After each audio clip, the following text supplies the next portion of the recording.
வணக்கம். இன்றைய முக்கிய செய்திகள். தமிழ்நாட்டில் இன்று சட்டமன்ற தேர்தல் விறுவிறுப்பாக நடைபெற்ற நிலையில் மாலை 5 மணி நிலவரப்படி 82.24% தமிழகத்தில் வாக்குகள் பதிவாகியுள்ளதாக தகவல் வெளியாகியுள்ளது. மேலும் தமிழகத்தில் அதிகபட்சமாக கரூர் மாவட்டத்தில் 89.32%, குறைந்தபட்சமாக கன்னியாகுமரி மாவட்டத்தில் 73.44% பேர் வாக்களித்துள்ளனர் என்றும் தெரிவிக்கப்பட்டுள்ளது. காரைக்குடியில் போட்டியிடும் நாதாகா தலைமை ஒருங்கிணைப்பாளர் சீமான் அவர்கள் தனக்கு எதிராக தாவேகா சார்பில் போட்டியிடும் பிரபு அவர்களை நேரில் சந்தித்தபோது கட்டியணைத்து தனது அன்பை வெளிப்படுத்தினார். சென்னை திருவான்மியூரில் உள்ள வாக்குச்சாவடியில் காலை 6:30 மணி அளவில் காத்திருந்து நடிகர் அஜித்குமார் அவர்கள் முதல் ஆளாக தனது வாக்கை செலுத்திவிட்டு சென்றார். 22 கேரட் ஆபண தங்கத்தின் விலை சவரனுக்கு ரூபாய் 720 விலை குறைந்து 1 சவரன் 1,13,280 ரூபாயாகவும் 1 கிராம் 14,160 ரூபாய்க்கும் விற்பனை செய்யப்பட்டு வருகிறது. இதனைத் தொடர்ந்து 1 கிராம் வெள்ளியின் விலை கிராமிற்கு 5 ரூபாய் குறைந்து 1 கிராம் வெள்ளி 270 ரூபாய்க்கு விற்பனை செய்யப்பட்டு வருகிறது. கோடை வெயிலின் காரணமாக புதுச்சேரி, காரைக்கால் உள்ள பள்ளி மற்றும் அரசு உதவி பெறும் பள்ளி, தனியார் பள்ளிகளுக்கு ஏப்ரல் 27ஆம் தேதி முதல் விடுமுறை அறிவிக்கப்பட்டுள்ளதாக தெரிவிக்கப்பட்டுள்ளது. மத்திய அரசு இணையவழி விளையாட்டுகளுக்கான புதிய விதிகளை வெளியிட்டுள்ளது. மேலும் இவ்விதிமுறைகள் வருகின்ற மே 1ஆம் தேதி முதல் அமலுக்கு வர உள்ளதாகவும் தெரிவிக்கப்பட்டுள்ளது. தமிழ்நாடு முழுவதும் இன்று ஒரே கட்டமாக தேர்தல் நடைபெற உள்ளது. இதனையொட்டி சென்னை தலைமை செயலகத்தில் அனைத்து மாவட்ட வாக்குச்சாவடிகளையும் கண்காணிக்கும் வகையில் உயர் சிறப்பு கண்காணிப்பு தேர்தல் கட்டுப்பாட்டு அறை அமைக்கப்பட்டுள்ளது.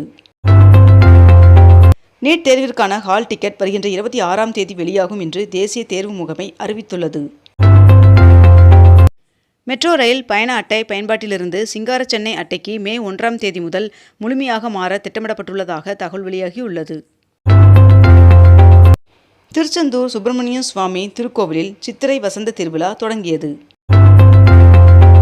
பிப்ரவரி 2027ஆம் ஆண்டிற்குள் மும்பை, புனே இடையிலான பயண நேரம் 90 நிமிடங்கள் குறையும் என்று தெரிவிக்கப்பட்டுள்ளது. கூகுளின் புதிய கோட் 75% AI-யால் உருவாக்கப்பட்டது என்று CEO சுந்தர் பிச்சை அவர்கள் தெரிவித்துள்ளார். கியூட் PG 2026ஆம் ஆண்டிற்கான நுழைவுத்தேர்வு முடிவுகள் ஏப்ரல் 24ஆம் தேதி வெளியிடப்பட உள்ளதாக தகவல் வெளியாகியுள்ளது. தமிழக சட்டமன்ற தேர்தல் இன்று நடைபெறுவதை ஒட்டி இன்று நகைக்கடைகள் இயங்காது என்று தெரிவிக்கப்பட்டுள்ளது. இன்று சட்டமன்ற தேர்தல் நடைபெறுவதை ஒட்டி கன்னியாகுமரி திருவள்ளுவர் சிலை, கண்ணாடி கூண்டு பாலம் மற்றும் விவேகானந்தர் மண்டபத்திற்கான படகு சேவை ரத்து செய்யப்படுவதாக தெரிவிக்கப்பட்டுள்ளது. தேர்தல் நடத்தை விதிகள் அமலானது முதல் ஏப்ரல் 22ஆம் தேதி வரை தமிழகத்தில் 1262 கோடி ரூபாய் மதிப்பிலான பணம், பொருட்கள் பறிமுதல் செய்யப்பட்டுள்ளதாக தேர்தல் ஆணையம் தெரிவித்துள்ளது. தமிழ்நாடு சட்டமன்ற தேர்தலில் 4,81,000 தபால் வாக்குகள் பதிவு செய்யப்பட்டுள்ளதாக சென்னையில் தமிழ்நாடு தலைமை தேர்தல் அதிகாரி அர்ச்சனா பட்நாயக் அவர்கள் தெரிவித்துள்ளார். இந்தியாவில் 85% எத்தனால் மற்றும் 15% பெட்ரோல் கலந்த E85 எரிபொருளை அறிமுகம் செய்ய புதிய வரைவு விதிகளை விரைவில் வெளியிட ஒன்றிய அரசு திட்டமிட்டுள்ளதாக தகவல் வெளியாகியுள்ளது. இன்று சட்டமன்ற தேர்தல் நடைபெறுவதை முன்னிட்டு இன்று வெள்ளியங்கிரி மலை மற்றும் குற்றால அருவிக்கு செல்ல வனத்துறை தடை விதித்துள்ளது. ஹார்முஸ் நீரிணையில் சிக்கியுள்ள 14 இந்திய கப்பல்களை பத்திரமாக வெளியேற்ற ஒன்றிய அரசு தீவிர முயற்சி மேற்கொண்டுள்ளது என்று தகவல் வெளியாகியுள்ளது. தமிழகத்தில் சட்டமன்ற தேர்தல் நாளை நடைபெறவுள்ள நிலையில் நேற்று மாலை 6 மணியுடன் தமிழகத்தில் பிரச்சாரம் ஓய்ந்தது. தமிழ்நாடு சட்டமன்ற தேர்தல் பாதுகாப்பு பணியில் 1,40,000 போலீசார் ஈடுபடுத்தப்பட உள்ளனர். சென்னையில் மட்டும் தேர்தல் பாதுகாப்பு பணியில் 24,000 போலீசார் ஈடுபடுத்தப்பட உள்ளனர் என்று தெரிவிக்கப்பட்டுள்ளது. திருத்தணி முருகன் சுவாமி கோவிலில் சித்திரை பெருவிழா கொடியேற்றத்துடன் தொடங்கியது. 2025-26ஆம் நிதியாண்டில் இந்தியாவின் பொருளாதார வளர்ச்சி 6.4% இருக்கும் என்று ஐநா அறிக்கை வெளியிட்டுள்ளது.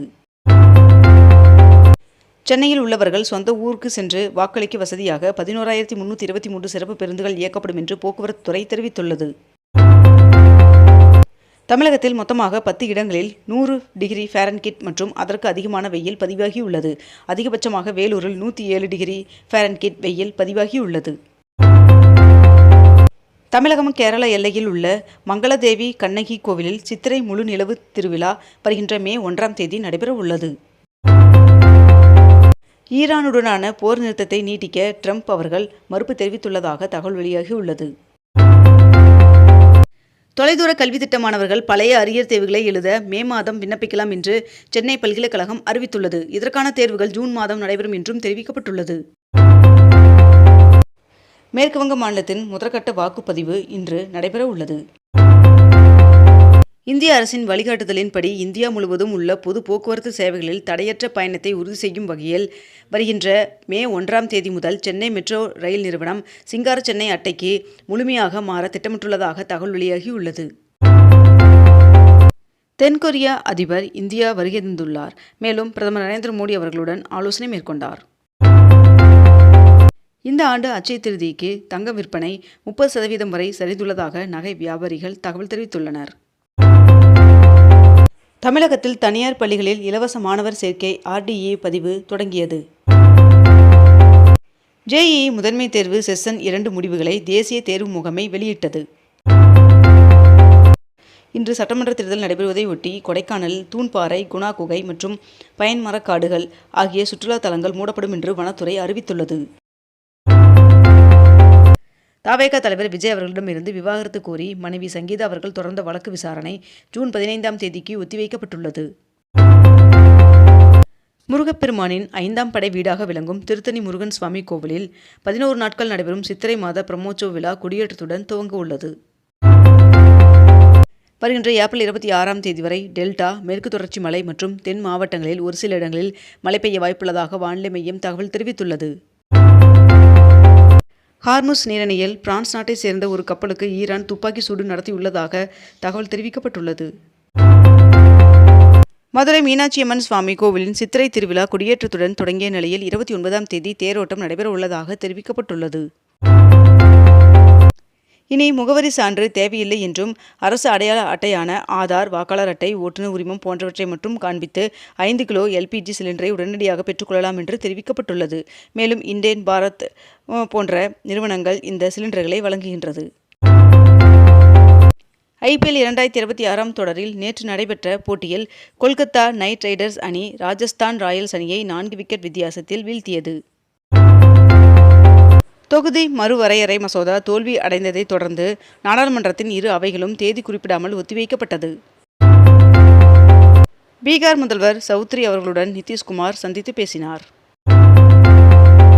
மதுரை மாவட்ட நீதிமன்ற வளாகத்தில் புதிய கூடுதல் நீதிமன்ற கட்டடத்தை உச்சநீதிமன்ற தலைவர் நீதிபதி சூரியகாந்த் அவர்கள் திறந்து வைத்தார். ஏர்வாடி தர்கா சந்தனக்கூடு விழாவை ஒட்டி ராமநாதபுரம் மாவட்டத்திற்கு வருகின்ற மே 11ஆம் தேதி உள்ளூர் விடுமுறை அறிவிக்கப்பட்டுள்ளது. இத்துடன் இன்றைய தலைப்புச் செய்திகள் நிறைவடைகின்றன. மேலும் இதுபோன்ற அண்மை தகவல்களை உடனுக்குடன் தெரிந்து கொள்ள அக்னிபூ சேனலை சப்ஸ்கிரைப் செய்து கொண்டு தொடர்ந்து இணைந்திருங்கள். நன்றி, வணக்கம்.